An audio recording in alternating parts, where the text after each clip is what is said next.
পরিচ্ছেদ 119। ওযুতে 3 বার করে ধোয়া। হাদিস 161। হযরত আব্দুল আজিজ ইবনে আবদুল্লাহ আল উওয়াইসি রহমতুল্লাহি আলাইহির সনদ সূত্রে হুমরান রহমতুল্লাহি আলাইহি থেকে বর্ণিত, তিনি ওসমান ইবনে আফফান রাদিয়াল্লাহু আনহুকে দেখেছেন যে তিনি পানির পাত্র আনিয়ে উভয় হাতের তালুতে 3 বার ঢেলে তা ধুয়ে নিলেন। এরপর ডান হাত পাত্রের মধ্যে ঢোকালেন, তারপর কুলি করলেন ও নাকে পানি দিয়ে নাক পরিষ্কার করলেন। তারপর তার মুখমণ্ডল 3 বার ধুয়ে এবং দুহাত কনুই পর্যন্ত 3 বার ধুয়ে নিলেন। এরপর মাথা মাসেহ করলেন, তারপর উভয় পা গিরা পর্যন্ত 3 বার ধুয়ে নিলেন। পরে বললেন, রাসূলুল্লাহ সাল্লাল্লাহু আলাইহি ওয়াসাল্লাম বলেছেন, যে ব্যক্তি আমার মতো এরকম ওযু করবে, তারপর 2 রাকাত সালাত আদায় করবে, যাতে দুনিয়ার কোনো খেয়াল করবে না, তার পেছনের সমস্ত গুনাহ মাফ করে দেওয়া হবে। ইব্রাহিম রহমতুল্লাহি আলাইহির সনদ সূত্রে ইবনে শিহাব রহমতুল্লাহি আলাইহি থেকে বর্ণিত, তিনি বলেন, উরওয়া রহমতুল্লাহি আলাইহি হুমরান রহমতুল্লাহি আলাইহি থেকে বর্ণনা করেন, ওসমান রাদিয়াল্লাহু আনহু ওযু করে বললেন, আমি তোমাদেরকে একটি হাদিস বর্ণনা করব। যদি একটি আয়াতে কারিমা না হতো তবে আমি তোমাদেরকে এ হাদিস বর্ণনা করতাম না। আমি রাসূল করিম সাল্লাল্লাহু আলাইহি ওয়াসাল্লামকে বলতে শুনেছি, যে কোনো ব্যক্তি সুন্দর করে ওযু করবে এবং সালাত আদায় করবে, পরের সালাত আদায় করা পর্যন্ত তার মধ্যবর্তী যত গুনাহ আছে সব মাফ করে দেওয়া হবে। উরওয়া রাহমাতুল্লাহি আলাইহি বলেন, সে আয়াতটি হলো, ইন্নাল্লাযীনা ইয়াকতুমুনা মা আনজালনা মিনাল বাইয়িনাতি ওয়াল হুদা মিন বা'দি মা বায়্যানাহু লিন-নাসি ফিল কিতাব উলাইকা ইয়ালআনুহুমুল্লাহু ওয়া ইয়ালআনুহুমুল লাঈনুন। আমি যেসব স্পষ্ট নিদর্শন এবং হিদায়াত মানুষের জন্য নাজিল করেছি, কিতাবে তা বিস্তারিত বর্ণনা করার পরও যারা তা গোপন করে, তাদের আল্লাহ অভিসম্পাদ দেন এবং অন্যান্য অভিসম্পাদকারীরাও তাদের অভিসম্পাদ দেন। সূরা বাকারা আয়াত 159। পরিচ্ছেদ 120। ওযুর মধ্যে নাকে পানি দিয়ে নাক পরিষ্কার করা। ওসমান, আবদুল্লাহ ইবনে যায়েদ ও ইবনে আব্বাস রাদিয়াল্লাহু আনহুম রাসূল করিম সাল্লাল্লাহু আলাইহি ওয়াসাল্লাম থেকে একথা বর্ণনা করেছেন। হাদিস 162। হযরত আবদান রাহমাতুল্লাহি আলাইহির সনদে আবু ইদ্রিস রাহমাতুল্লাহি আলাইহি থেকে বর্ণিত, তিনি আবু হুরায়রা রাদিয়াল্লাহু আনহুকে বলতে শুনেছেন, রাসূল করিম সাল্লাল্লাহু আলাইহি ওয়াসাল্লাম ইরশাদ করেন, যে ব্যক্তি ওযু করে সে যেন নাকে পানি দিয়ে নাক পরিষ্কার করে, আর যে ইস্তেঞ্জা করে সে যেন বেজুর সংখ্যক ঢিলা কুলুক ব্যবহার করে। পরিচ্ছেদ 121। ইস্তেঞ্জার জন্য বেজুর সংখ্যক ঢিলা কুলুক ব্যবহার করা। হাদিস 163। হযরত আব্দুল্লাহ ইবনে ইউসুফ রাহমাতুল্লাহি আলাইহির সনদে আবু হুরায়রা রাদিয়াল্লাহু আনহু থেকে বর্ণিত যে রাসূলুল্লাহ সাল্লাল্লাহু আলাইহি ওয়াসাল্লাম বলেছেন, তোমাদের মধ্যে কেউ যখন ওযু করে তখন সে যেন তার নাকে পানি দেয়, এরপর যেন ঝেড়ে নেয়, আর যে ব্যক্তি ইস্তেঞ্জা করে সে যেন বেজোড় সংখ্যক ঢিলা কুলুক ব্যবহার করে।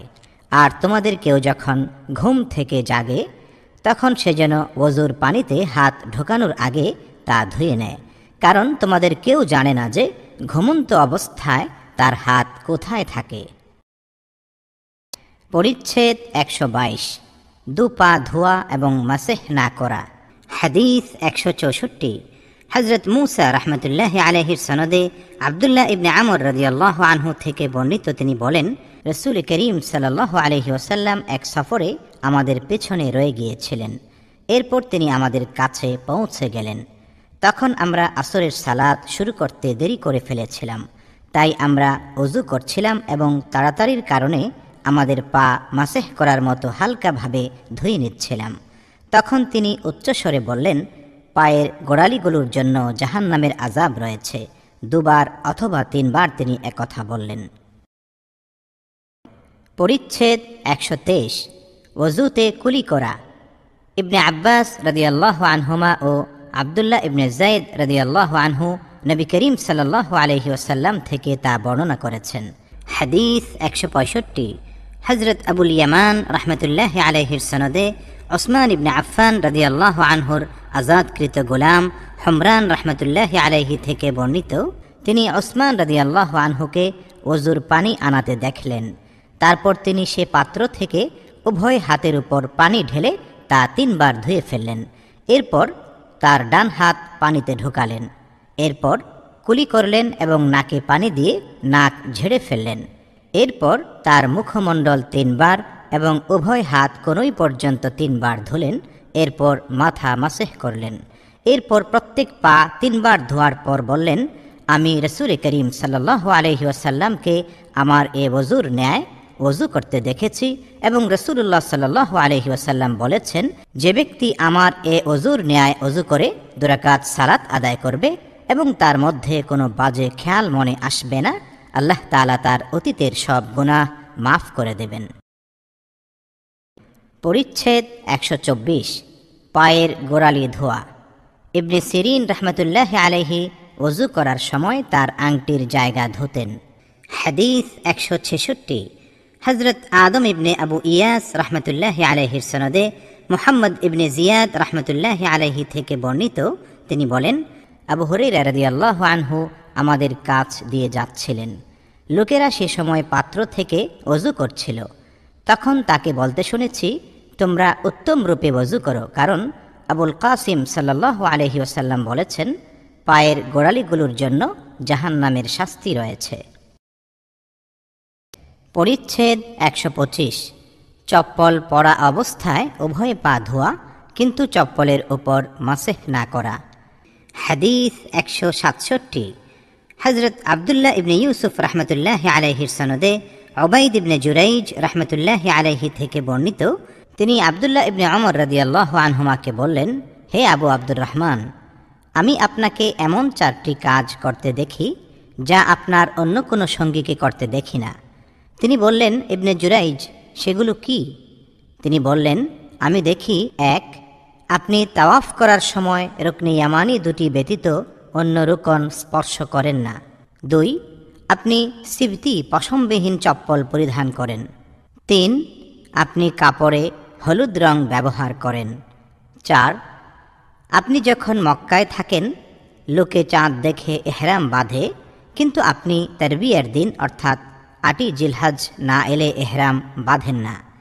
আব্দুল্লাহ রাদিয়াল্লাহু আনহু বললেন, রুকনের কথা যা বলেছ তা এজন্য করি যে আমি রাসূলুল্লাহ সাল্লাল্লাহু আলাইহি ওয়াসাল্লামকে ইয়ামানি রুকন দ্বয় ছাড়া আর কোনোটি স্পর্শ করতে দেখিনি। আর সিবতি চপ্পল আমি রাসূলুল্লাহ সাল্লাল্লাহু আলাইহি ওয়াসাল্লামকে পশমবিহীন চপ্পল পরতে এবং তা পরিহিত অবস্থায় ওযু করতে দেখেছি, তাই আমি তা পরতে ভালোবাসি। আর হলুদ রং আমি রাসূলুল্লাহ সাল্লাল্লাহু আলাইহি ওয়াসাল্লামকে তা দিয়ে কাপড় রঙিন করতে দেখেছি, তাই আমিও তা দিয়ে রঙিন করতে ভালোবাসি। আর ইহরাম রাসূলুল্লাহ সাল্লাল্লাহু আলাইহি ওয়াসাল্লামকে নিয়ে তার সওয়ারি রওয়ানা না হওয়া পর্যন্ত আমি তাকে ইহরাম বাঁধতে দেখিনি। পরিচ্ছেদ 126, ওযু এবং গোসলে ডান দিক থেকে শুরু করা। হাদিস 168, হযরত মুসাদ্দাদ রাহমাতুল্লাহি আলাইহির সনদে উম্মু আতিয়া রাদিয়াল্লাহু আনহা থেকে বর্ণিত, তিনি বলেন, নবী করিম সাল্লাল্লাহু আলাইহি ওয়াসাল্লাম তার কন্যা যায়নাব রাদিয়াল্লাহু আনহাকে গোসল করানোর সময় তাদের বলেছিলেন, তোমরা তার ডান দিক এবং ওযুর স্থান থেকে শুরু করো। হাদিস 169, হযরত হাফস ইবনে ওমর রাহমাতুল্লাহি আলাইহির সনদে আয়েশা রাদিয়াল্লাহু আনহা থেকে বর্ণিত, তিনি বলেন, নবী করিম সাল্লাল্লাহু আলাইহি ওয়াসাল্লাম জুতা পরা, চুল আঁচড়ানো এবং পবিত্রতা অর্জন করা তথা প্রত্যেক কাজই ডান দিক থেকে শুরু করতে ভালোবাসতেন। পরিচ্ছেদ 127, সালাতের সময় নিকটবর্তী হলে ওযুর পানি তালাশ করা। আয়েশা রাদিয়াল্লাহু আনহা বলেন, একবার ফজরের সময় হলো, তখন পানি তালাশ করা হলো, কিন্তু কোথাও পানি পাওয়া গেল না। তখন তায়াম্মুমের আয়াত নাজিল হলো। হাদিস 170, হযরত আব্দুল্লাহ ইবনে ইউসুফ রাহমাতুল্লাহি আলাইহির সনদে আনাস ইবনে মালিক রাদিয়াল্লাহু আনহু থেকে বর্ণিত, তিনি বলেন, আমি রাসূলুল্লাহ সাল্লাল্লাহু আলাইহি ওয়াসাল্লামকে দেখলাম, তখন আসরের সালাতের সময় হয়ে গিয়েছিল। আর লোকজন ওযুর পানি তালাশ করতে লাগলো, কিন্তু পেল না। তারপর রাসূলুল্লাহ সাল্লাল্লাহু আলাইহি ওয়াসাল্লামের কাছে কিছু পানি আনা হলো। রাসূলুল্লাহ সাল্লাল্লাহু আলাইহি ওয়াসাল্লাম সে পাত্রে তার হাত রাখলেন এবং লোকজনকে তা থেকে ওযু করতে বললেন। আনাস রাদিয়াল্লাহু আনহু বলেন, সে সময় আমি দেখলাম তার আঙ্গুলের নিচ থেকে পানি উথলে উঠছে, এমনকি তাদের শেষ ব্যক্তি পর্যন্ত তা দিয়ে ওযু করল। পরিচ্ছেদ 128। যে পানি দিয়ে মানুষের চুল ধোয়া হয়। আতা রহমতুল্লাহ আলাইহি চুল দিয়ে সুতা এবং রশি প্রস্তুত করায় কোনো দোষ মনে করতেন না। কুকুরের ঝোঁটা এবং মসজিদের ভেতর দিয়ে কুকুরের যাতায়াত। জুহরি রহমতুল্লাহ আলাইহি বলেন, কুকুর যখন কোনো পানির পাত্রে মুখ দেয় এবং সে পানি ছাড়া ওযু করার মতো অন্য কোনো পানি না থাকে, তবে তা দিয়েই ওযু করবে। সুফিয়ান রহমতুল্লাহ আলাইহি বলেন, হুবহু এই মাসআলাটি বিধৃত হয়েছে আল্লাহ তাআলার এ বাণীতে, ফালাম তাজিদু মাআন ফাতায়াম্মামু সাঈদান তাইয়্যিবা। তারপর তোমরা যদি পানি না পাও তবে পবিত্র মাটি দিয়ে তায়াম্মুম করো। সূরা মাইদা আয়াত 6। আর সুফিয়ান রহমতুল্লাহ আলাইহি আরও বলেন, আর এত পানি, কিন্তু অন্তরে যেহেতু কিছু সন্দেহ রয়েছে, তাই তা দিয়ে ওযু করবে, পরে তায়াম্মুমও করবে। উল্লেখ্য যে অধিকাংশ ফকিহগণের মতে কুকুরের ঝোঁটা পানি নাপাক, এ দ্বারা ওযু করা যাবে না, বরং তায়াম্মুম করতে হবে। হাদিস 171। হযরত মালিক ইবনে ইসমাঈল রহমতুল্লাহ আলাইহির সনদে ইবনে সিরিন রহমতুল্লাহ আলাইহি থেকে বর্ণিত, তিনি বলেন, আমি আবিদা রহমতুল্লাহ আলাইহিকে বললাম, আমাদের কাছে নবী করিম সাল্লাল্লাহু আলাইহি ওয়াসাল্লামের কেশ রয়েছে, যা আমরা আনাস রাদিয়াল্লাহু আনহুর কাছ থেকে কিংবা আনাস রাদিয়াল্লাহু আনহুর পরিবারের কাছ থেকে পেয়েছি। তিনি বললেন, তার একটি কেশ আমার কাছে থাকাটা দুনিয়া এবং দুনিয়ার মধ্যে যা কিছু আছে তা পাওয়ার চাইতে বেশি পছন্দনীয়। হাদিস 172। মুহাম্মদ ইবনে আব্দুর রহিম রহমতুল্লাহ আলাইহির সনদে আনাস রাদিয়াল্লাহু আনহু থেকে বর্ণিত, রাসূলুল্লাহ সাল্লাল্লাহু আলাইহি ওয়াসাল্লাম তাঁর মাথা মুড়িয়ে ফেললে আবু তালহা রাদিয়াল্লাহু আনহু প্রথমে তাঁর কেশ সংগ্রহ করেন। পরিচ্ছেদ 129। কুকুর যদি পাত্র থেকে পানি পান করে। হাদিস 173। হযরত আব্দুল্লাহ ইবনে ইউসুফ রহমতুল্লাহ আলাইহির সনদে আবু হুরায়রা রাদিয়াল্লাহু আনহু থেকে বর্ণিত, রাসূলুল্লাহ সাল্লাল্লাহু আলাইহি ওয়াসাল্লাম বলেছেন, তোমাদের কারো পাত্রে যদি কুকুর পান করে তবে তা 7 বার ধোবে। হাদিস 174। হযরত ইসহাক রহমতুল্লাহ আলাইহির সনদে আবু হুরায়রা রাদিয়াল্লাহু আনহু থেকে বর্ণিত, রাসূল করিম সাল্লাল্লাহু আলাইহি ওয়াসাল্লাম বলেন, পূর্ব যুগে এক ব্যক্তি একটি কুকুরকে পিপাসার তাড়নায় ভিজা মাটি চাটতে দেখতে পেল। তখন সে ব্যক্তি তার মোজা নিল এবং কুকুরটির জন্য কুয়া থেকে পানি এনে দিতে লাগল। এভাবে সে ওর তৃষ্ণা মিটাল। আল্লাহ তাআলা এর বিনিময় দিলেন এবং তাকে জান্নাতে দাখিল করলেন। আহমদ ইবনে শবীব রহমতুল্লাহ আলাইহির সনদ সূত্রে আব্দুল্লাহ রাদিয়াল্লাহু আনহু থেকে বর্ণিত, তিনি বলেন, রাসূলুল্লাহ সাল্লাল্লাহু আলাইহি ওয়াসাল্লামের জামানায় কুকুর মসজিদের ভেতর দিয়ে আসা যাওয়া করত, অথচ এজন্য তারা কোথাও পানি ছিটিয়ে দিতেন না। হাদিস 175। হযরত হাফস ইবনে ওমর রহমতুল্লাহ আলাইহির সনদে আদি ইবনে হাতিম রাদিয়াল্লাহু আনহু থেকে বর্ণিত, তিনি বলেন, আমি প্রশিক্ষণপ্রাপ্ত কুকুর সম্পর্কে নবী করিম সাল্লাল্লাহু আলাইহি ওয়াসাল্লামকে জিজ্ঞাসা করলাম। তিনি বললেন, তুমি যখন তোমার প্রশিক্ষণপ্রাপ্ত কুকুর শিকার ধরতে ছেড়ে দাও, তখন সে হত্যা করলে তা তুমি খেতে পারো, আর সে তার কিছু অংশ খেয়ে ফেললে তুমি তা খাবে না, কারণ সে তা নিজের জন্যই ধরেছে। আমি জিজ্ঞাসা করলাম, কখনো কখনো আমি আমার কুকুর শিকারে পাঠিয়ে দেই, এরপর তার সাথে অন্য এক কুকুরও দেখতে পাই, এমতাবস্থায় শিকারকৃত প্রাণীর হুকুম কি? তিনি বললেন, তাহলে খেও না, কারণ তুমি বিসমিল্লাহ বলেছ কেবল তোমার কুকুরের বেলায়, অন্য কুকুরের বেলায় বিসমিল্লাহ বলনি। পরিচ্ছেদ 130। সম্মুখ এবং পেছনের রাস্তা দিয়ে কিছু নির্গত হওয়া ছাড়া অন্য কারণে যিনি ওযুর প্রয়োজন মনে করেন না, আল্লাহ তাআলার এ বাণীর কারণে।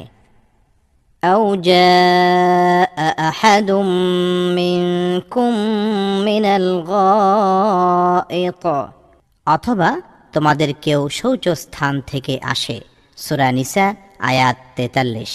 আতা রাহমাতুল্লাহি আলাইহি বলেন, যার পেছনের রাস্তা দিয়ে পোকা বের হয় অথবা যার পুরুষাঙ্গ দিয়ে উকুনের ন্যায় কিছু বের হয়, তার পুনরায় ওযু করতে হবে। জাবির ইবনে আব্দুল্লাহ রাদিয়াল্লাহু আনহুমা বলেন, কেউ সালাতের মধ্যে হেসে ফেললে কেবল সালাতই দোহরাবে, অর্থাৎ আবার পড়বে, পুনরায় ওযু করবে না। হাসান রাহমাতুল্লাহি আলাইহি বলেন, কেউ যদি চুল অথবা নখ কাটে অথবা তার মোজা খুলে ফেলে, তবে তার পুনরায় ওযু করতে হবে না। আবু হুরায়রা রাদিয়াল্লাহু আনহু বলেন, হাদাস ছাড়া আর কিছুতে ওযুর প্রয়োজন নেই। জাবির রাদিয়াল্লাহু আনহু থেকে বর্ণিত, রাসূল করিম সাল্লাল্লাহু আলাইহি ওয়াসাল্লাম যাতুর রিকা এর যুদ্ধে ছিলেন। সেখানে এক ব্যক্তি তীরবিদ্ধ হলেন এবং ফিনকি দিয়ে রক্ত ছুটল, কিন্তু তিনি সে অবস্থায় রুকু করলেন, সিজদা করলেন এবং সালাত আদায় করতে থাকলেন।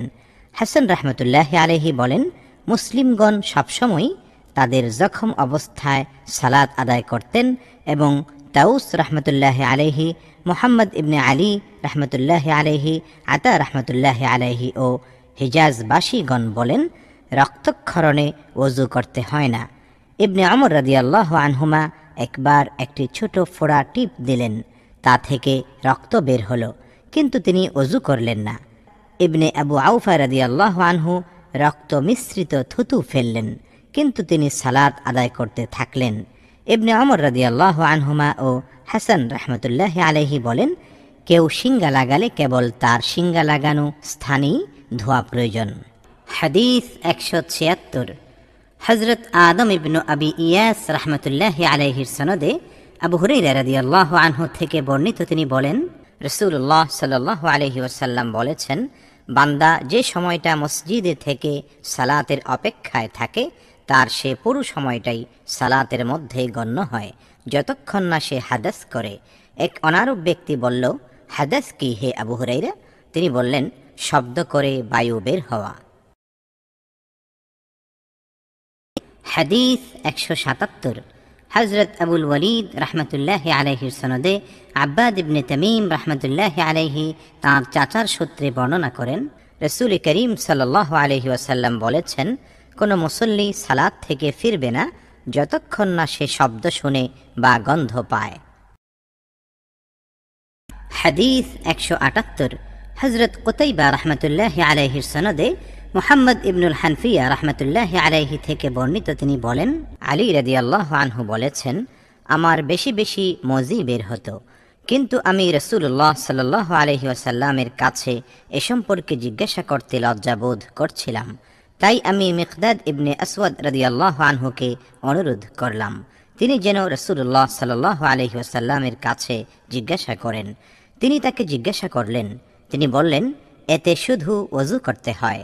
হাদিসটি শুআবা রাহমাতুল্লাহি আলাইহি, আমাশ রাহমাতুল্লাহি আলাইহি থেকে বর্ণনা করেছেন। হাদিস 179। হযরত সাদ ইবনে হাফস রাহমাতুল্লাহি আলাইহির সনদে যায়েদ ইবনে খালিদ রাদিয়াল্লাহু আনহু থেকে বর্ণিত, তিনি উসমান ইবনে আফফান রাদিয়াল্লাহু আনহুকে জিজ্ঞাসা করলেন, কেউ যদি স্ত্রী সহবাস করে কিন্তু মনি অর্থাৎ বীর্য বের না হয়, তবে তার হুকুম কি? উসমান রাদিয়াল্লাহু আনহু বললেন, সে ওযু করে নিবে যেমন ওযু করে থাকে সালাতের জন্য, এবং তার লজ্জাস্থান ধুয়ে ফেলবে। উসমান রাদিয়াল্লাহু আনহু বলেন, আমি একথা রাসূলুল্লাহ সাল্লাল্লাহু আলাইহি ওয়াসাল্লাম থেকে শুনেছি। যায়েদ রাদিয়াল্লাহু আনহু বলেন, তারপর আমি এ সম্পর্কে আলী রাদিয়াল্লাহু আনহু, জুবাইর রাদিয়াল্লাহু আনহু, তালহা রাদিয়াল্লাহু আনহু ও উবাই ইবনে কাব রাদিয়াল্লাহু আনহুকে জিজ্ঞাসা করেছি, তারা আমাকে এ নির্দেশই দিয়েছেন। টিকা, এ বিধান পরে রহিত হয়ে গিয়েছে। স্ত্রীর সাথে সঙ্গত হওয়ার কারণে গোসল ওয়াজিব হয়, এটি সর্বসম্মত সিদ্ধান্ত। এ বিষয়ে 201 পরিচ্ছেদ 287 নং হাদিসে বিস্তারিত আলোচনা রয়েছে। হাদিস 180। হযরত ইসহাক ইবনে মনসুর রাহমাতুল্লাহি আলাইহির সনদে আবু সাঈদ খুদরি রাদিয়াল্লাহু আনহু থেকে বর্ণিত যে রাসূলুল্লাহ সাল্লাল্লাহু আলাইহি ওয়াসাল্লাম এক আনসারীর কাছে লোক পাঠালেন। তিনি চলে এলেন। তখন তার মাথা থেকে পানির ফোঁটা পড়ছিল। নবী করিম সাল্লাল্লাহু আলাইহি ওয়াসাল্লাম বললেন, সম্ভবত আমরা তোমাকে তাড়াতাড়ি করতে বাধ্য করেছি। তিনি বললেন, জি। রাসূলুল্লাহ সাল্লাল্লাহু আলাইহি ওয়াসাল্লাম বললেন, যখন ত্বরার কারণে মনি বা বীর্য বের না হয়, অথবা বললেন মনের অভাবজনিত কারণে তা বের না হয়, তবে তোমার উপর কেবল ওযু করা জরুরি। ওয়াহাব রাহমাতুল্লাহি আলাইহি শুবা রাহমাতুল্লাহি আলাইহি সূত্রে এরকমই বর্ণনা করেন। তিনি বলেন, আবু আব্দুল্লাহ রাহমাতুল্লাহি আলাইহি বলেছেন, গুন্দর রাহমাতুল্লাহি আলাইহি ও ইয়াহইয়া রাহমাতুল্লাহি আলাইহি শুবা রাহমাতুল্লাহি আলাইহির সূত্রে বর্ণনায় ওযুর কথা উল্লেখ করেননি। পরিচ্ছেদ 131। শ্রদ্ধেয় জনকে কোনো ব্যক্তির ওযু করিয়ে দেওয়া। হাদিস 181। মুহাম্মদ ইবনে সালাম রাহমাতুল্লাহি আলাইহির সনদে উসামা ইবনে যায়েদ রাদিয়াল্লাহু আনহু থেকে বর্ণিত, রাসূলুল্লাহ সাল্লাল্লাহু আলাইহি ওয়াসাল্লাম যখন আরাফাত থেকে ফিরছিলেন, তখন তিনি একটি গিরিপথের দিকে গিয়ে তাঁর প্রাকৃতিক প্রয়োজন সেরে নিলেন। উসামা রাদিয়াল্লাহু আনহু বলেন, পরে আমি তাকে পানি ঢেলে দিচ্ছিলাম আর তিনি ওযু করছিলেন। এরপর আমি বললাম, ইয়া রাসূলুল্লাহ, আপনি কি সালাত আদায় করবেন? তিনি বললেন, সালাতের স্থান তোমার সামনে। হাদিস 182। আমর ইবনে আলী রাহমাতুল্লাহি আলাইহির সনদে মুগীরা ইবনে শুবা রাদিয়াল্লাহু আনহু থেকে বর্ণিত, তিনি এক সফরে রাসূলুল্লাহ সাল্লাল্লাহু আলাইহি ওয়াসাল্লামের সঙ্গে ছিলেন। এক সময় তিনি প্রাকৃতিক প্রয়োজন সারতে গেলেন। প্রয়োজন সেরে আসার পর মুগীরা রাদিয়াল্লাহু আনহু তাকে পানি ঢেলে দিচ্ছিলেন এবং তিনি ওযু করছিলেন। তিনি তার মুখমণ্ডল এবং দুহাত ধুলেন এবং তার মাথা মাসেহ করলেন এবং উভয় মোজার উপর মাসেহ করলেন। পরিচ্ছেদ 132। বিনা ওযুতে কোরআন প্রভৃতি পাঠ করা। মনসুর রাহমাতুল্লাহি আলাইহি ইব্রাহিম রাহমাতুল্লাহি আলাইহি থেকে বর্ণনা করেন, হাম্মাম খানায় বা গোসলখানায় কোরআন পাঠ করা এবং বিনা ওযুতে পত্র লেখায় কোনো দোষ নেই। হাম্মাদ রাহমাতুল্লাহি আলাইহি ইব্রাহিম রাহমাতুল্লাহি আলাইহি থেকে বর্ণনা করেন, হাম্মাম খানার লোকদের পরনে ইজার অর্থাৎ লুঙ্গি বা পায়জামা থাকলে সালাম দিও, নতুবা সালাম দিও না। হাদিস 183। হযরত ইসমাঈল রাহমাতুল্লাহি আলাইহির সনদে আব্দুল্লাহ ইবনে আব্বাস রাদিয়াল্লাহু আনহুমা থেকে বর্ণিত, তিনি একবার নবী করিম সাল্লাল্লাহু আলাইহি ওয়াসাল্লামের স্ত্রী মাইমুনা রাদিয়াল্লাহু আনহার ঘরে রাত কাটান। তিনি ছিলেন ইবনে আব্বাস রাদিয়াল্লাহু আনহুমার খালা। ইবনে আব্বাস রাদিয়াল্লাহু আনহুমা বলেন, এরপর আমি বিছানার চওড়া দিকে শয়ন করলাম এবং রাসূলুল্লাহ সাল্লাল্লাহু আলাইহি ওয়াসাল্লাম ও তার স্ত্রী বিছানার লম্বা দিকে শয়ন করলেন। এরপর রাসূলুল্লাহ সাল্লাল্লাহু আলাইহি ওয়াসাল্লাম ঘুমিয়ে পড়লেন। এমনিভাবে রাত যখন অর্ধেক হয়ে গেল, তার কিছু পূর্বে কিংবা কিছু পরে রাসূলুল্লাহ সাল্লাল্লাহু আলাইহি ওয়াসাল্লাম জেগে উঠলেন। তিনি বসে তার হাত দিয়ে মুখমণ্ডল থেকে ঘুমের আবেশ মুছতে লাগলেন। তারপর সূরা আল ইমরানের শেষ 10 আয়াত পাঠ করলেন। এরপর দাঁড়িয়ে একটি ঝুলন্ত মশক থেকে ওযু করলেন। তিনি সুন্দরভাবে ওযু করলেন। তারপর সালাতে দাঁড়িয়ে গেলেন। ইবনে আব্বাস রাদিয়াল্লাহু আনহুমা বলেন, আমিও উঠে তিনি যেরূপ করেছেন তদ্রূপ করলাম। তারপর গিয়ে তার বাঁ পাশে দাঁড়ালাম। তিনি তার ডান হাত আমার মাথার উপর রাখলেন এবং আমার ডান কান ধরে একটু নাড়া দিলেন এবং তার ডান পাশে এনে দাঁড় করালেন। তারপর তিনি 2 রাকাত সালাত আদায় করলেন। তারপর 2 রাকাত, তারপর 2 রাকাত, তারপর 2 রাকাত, তারপর 2 রাকাত, তারপর 2 রাকাত, তারপর ভিতর আদায় করলেন। তারপর শুয়ে পড়লেন। কিছুক্ষণ পর তার কাছে মুয়াজ্জিন এলেন। এরপর তিনি দাঁড়িয়ে হালকাভাবে 2 রাকাত সালাত আদায় করলেন। তারপর বেরিয়ে গিয়ে ফজরের সালাত আদায় করলেন। পরিচ্ছেদ 133। পূর্ণ বেহুশি ছাড়া ওযু না করা, অর্থাৎ কেউ পুরোপুরি বেহুশ হয়ে পড়লে তার ওযু নষ্ট হয়ে যায়। হাদিস 184। হযরত ইসমাঈল রাহমাতুল্লাহি আলাইহির সনদে আসমা বিনতে আবু বকর রাদিয়াল্লাহু আনহুমা থেকে বর্ণিত, তিনি বলেন, আমি একবার নবী করিম সাল্লাল্লাহু আলাইহি ওয়াসাল্লামের স্ত্রী আয়েশা রাদিয়াল্লাহু আনহার কাছে এলাম। তখন সূর্য গ্রহণ লেগেছিল। দেখলাম সব মানুষ দাঁড়িয়ে সালাত আদায় করছে এবং আয়েশা রাদিয়াল্লাহু আনহাও দাঁড়িয়ে সালাত আদায় করছেন। আমি জিজ্ঞাসা করলাম, লোকদের কি হয়েছে? তিনি তার হাত দিয়ে আকাশের দিকে ইঙ্গিত করে বললেন, সুবহানাল্লাহ। আমি বললাম, এটা কি কোনো আলামত? তিনি ইশারা করে বললেন, হ্যাঁ। এরপর আমিও সালাতে দাঁড়িয়ে গেলাম। এমনকি আমাকে সংজ্ঞাহীনতায় আচ্ছন্ন করে ফেলল এবং আমি আমার মাথায় পানি দিতে লাগলাম।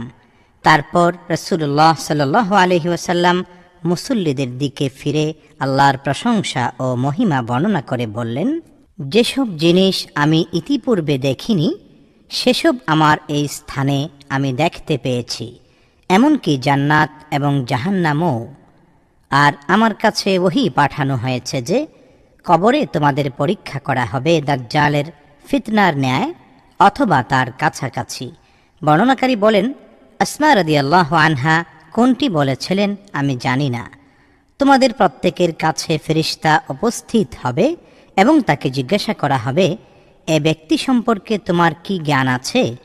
তারপর মুমিন বা মুকিন ব্যক্তি বলবে, আসমা মুমিন বলেছিলেন না মুকিন বলেছিলেন তা আমি জানি না। ইনি মুহাম্মদুর রাসূলুল্লাহ সাল্লাল্লাহু আলাইহি ওয়াসাল্লাম। তিনি আমাদের কাছে মুজিজা ও হিদায়াত নিয়ে এসেছিলেন।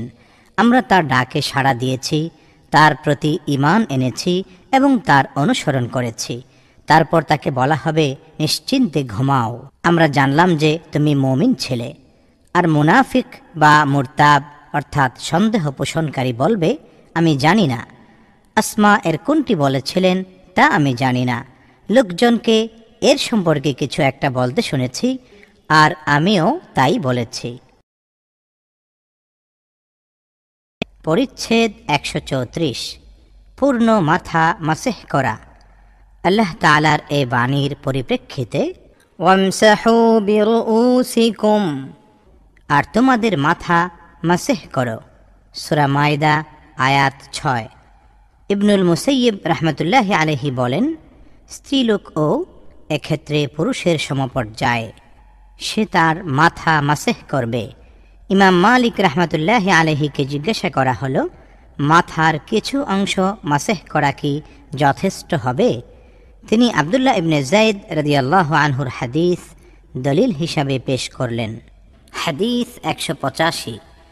হযরত আব্দুল্লাহ ইবনে ইউসুফ রাহমাতুল্লাহি আলাইহির সনদে ইয়াহইয়া আল মাজিনী রাহমাতুল্লাহি আলাইহি থেকে বর্ণিত, এক ব্যক্তি আব্দুল্লাহ ইবনে যায়েদ রাদিয়াল্লাহু আনহুকে তিনি আমর ইবনে ইয়াহইয়ার দাদা জিজ্ঞাসা করল, আপনি কি আমাদেরকে দেখাতে পারেন কিভাবে রাসূলুল্লাহ সাল্লাল্লাহু আলাইহি ওয়াসাল্লাম ওযু করতেন?